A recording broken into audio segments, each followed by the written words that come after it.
With Karnataka imposing its night curfew from tonight, it could affect a lot of businesses. For instance, street vendors who have most of their customers around 9:30 p.m. for dinner have to shut it down before 10 p.m., which is during the most rushed hour. This is what some of them had to say. ನಮ್ಮ customer ಬರೋದೇ 9 ಗಂಟೆ ಮೇಲೆ ಇರೋದು 1 hour ವ್ಯಾಪಾರದ ಅಲ್ಲ, ಅದರಲ್ಲಿ 10 ಗಂಟೆ ಒಳಗೆ ಅಂದರೆ ಭಾರಿ ಎಫೆಕ್ಟ್ ಆಗುತ್ತೆ. ಅದೇ ದಿನ ಯೂಸ್ಲಿ ಎಷ್ಟು ಗಂಟೆಗೆ ಅಂಗಡಿ ಹಾಕೋದು ನೀವು?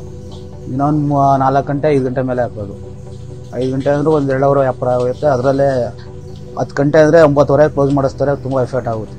ಅದಕ್ಕಿಂತ ಮುಂಚೆ ದಿನ ಎಷ್ಟು ಗಂಟೆಗೆ ಬರ್ತೀವಿ, ಎಷ್ಟು ಗಂಟೆಗೆ ಹೋಗ್ತೀವಿ? ನಾರ್ಮಲ್ಲು 11-11:30 ಹೋಗಿ. ಸೊ ನಿಮ್ಗೆ ಯೂಸ್ಲಿ ಕಸ್ಟಮರ್ಗೆ ಎಷ್ಟು ಗಂಟೆಗೆ ಬರೋಕ್ಕೆ ಸ್ಟಾರ್ಟ್ ಆಗ್ತದೆ? 9 ಗಂಟೆ ಮೇಲೆ ಬರೋದು. ಸೊ ಇವಾಗ ಏನು ಪ್ಲಾನ್ ನಿಮ್ಗೆ ನೆಕ್ಸ್ಟ್ ಒಂದು 10 ದಿವಸ ಕರ್ಫ್ಯೂ, ನೈಟ್ ಕರ್ಫ್ಯೂ ಇದೆ. ಸೊ ಏನು ಮಾಡ್ತೀರಿ, ಏನು ಪ್ಲಾನ್ ಹೆಂಗೆ ಮಾಡ್ತಾ ಇದ್ದೀರಿ? ಇದು ನಾವು 1 ಅವರ್ 2 ಅವರ್ ಬೇಗ ಬರಬೇಕಾಗುತ್ತೆ. ಅದ್ರ ಕಸ್ಟಮರ್ ಬರೋದೇ ನಮ್ಮ ನೈಟ್ ಮೇಲೆ ಅಲ್ಲ, ಬಂದರೂ ಏನೂ ಪ್ರಯೋಜನ ಇರಲ್ಲ.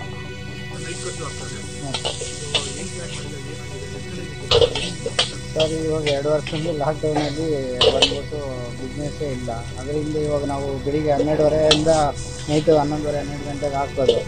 ಮುಂಚೆ ಅಂದರೆ ಸಾಯಂಕಾಲ 5:30-6 ಗಂಟೆಯಿಂದ ಹಾಕ್ತಾಯಿದ್ವಿ. ಇವಾಗ ಇಲ್ಲಿ ಸರ್ ಮುಂಚೆ ಬಿಸ್ನೆಸ್ನ ಕವರ್ ಮಾಡೋಕ್ಕೆ ಬೆಳಿಗ್ಗೆಯಿಂದ ಹಾಕ್ತಾಯಿದ್ರಿ, ಕವರ್ ಆಗ್ತಾನೇ ಇಲ್ಲ. ತುಂಬ ಪ್ರಾಬ್ಲಮ್ ಸರ್. ಇವಾಗ ಎಲ್ಲಿ ಅದರಲ್ಲಿ ನಾಳೆಯಿಂದ ಕರ್ಫ್ಯೂ ಅದು ಇದು ಅಂತಾರೆ. ಏನು ಮಾಡೋದು? ಇವತ್ತೇ ಜನರು ಇಲ್ಲ, ಫುಲ್ ಮನೆ ಕ್ರಿಸ್ಮಸ್ಸಿಂದನೇ ಜನರು ಇಲ್ಲ, ರೋಡೇ ಖಾಲಿ ಇದೆ. ಇವಾಗಲೇ ಇದು ಒಂದು 4 ಕಸ್ಟಮರ್ ಇದ್ದಾರೆ. ಏನು ಮಾಡೋದು? ತುಂಬ ಕಷ್ಟನೇ. ಏನು ನೋಡಿ, ಐಟಮ್ ರೈಸ್ಗಳೆಲ್ಲ ಹಂಗೆ ಹಿಂಗೆ ಇದೆ. ಅರ್ಧ ರೈಸ್ ಇದೆ, ಕಬಾಬ್ ಎಲ್ಲ ಹಂಗೆ ಮಾಡ್ತಾರೆ. ಅರ್ಧ ಬಿಸ್ನೆಸ್ ಇರಲ್ಲ.